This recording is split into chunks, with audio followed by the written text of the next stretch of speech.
All right, welcome back for another deep dive. We are, as always, totally obsessed with first lines, and you know how we love to just get completely lost in dissecting them. So Yeah, that's what we're going to do again today. absolutely. We got an interesting one this time. It's from John Steinbeck's of Mice and Men, which I'm sure a lot of you have read, but even if you haven't, I think this deep dive will be really interesting for you. I think so too. So why don't I just go ahead and read it? Yeah, let's hear it. Okay. So it is a few miles south of Soledad. The Salinas River drops in close to the hillside bank and runs deep and green.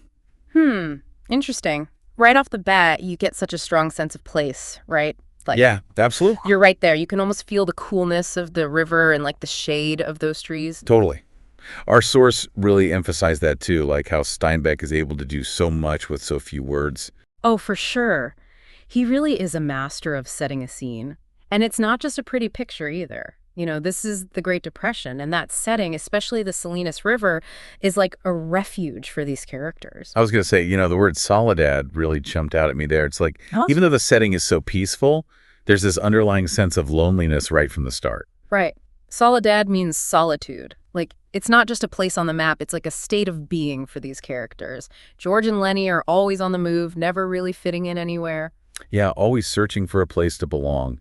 And Lenny, especially with his intellectual disability, he faces a different kind of loneliness. Definitely. And I think the source pointed out something interesting about that, right? It's kind of ironic that a book called Of Mice and Men opens with such a strong sense of isolation.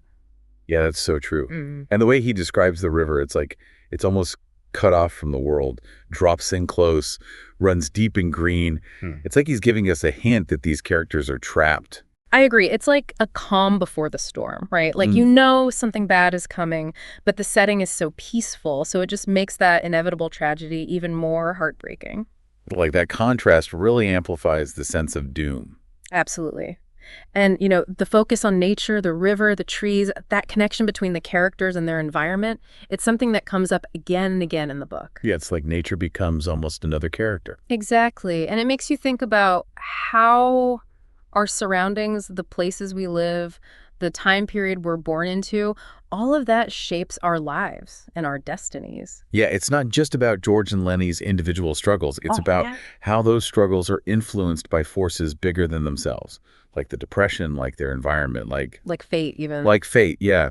So in a way, Steinbeck's opening line is doing way more than just setting the scene. It's like he's planting the seeds for the entire novel right there. Definitely. It's a great example of how much power a single line can hold. Like, it's not just about what's being said, it's about the layers of meaning and the feelings that are evoked. It's almost like a little puzzle box, right? Like every time you go back and reread it, you discover something new. Absolutely. I think that's what makes great literature so enduring. There's always more to unpack. Exactly. So I don't know about you, but I am definitely itching to revisit Of Mice and Men after this deep dive. Me too.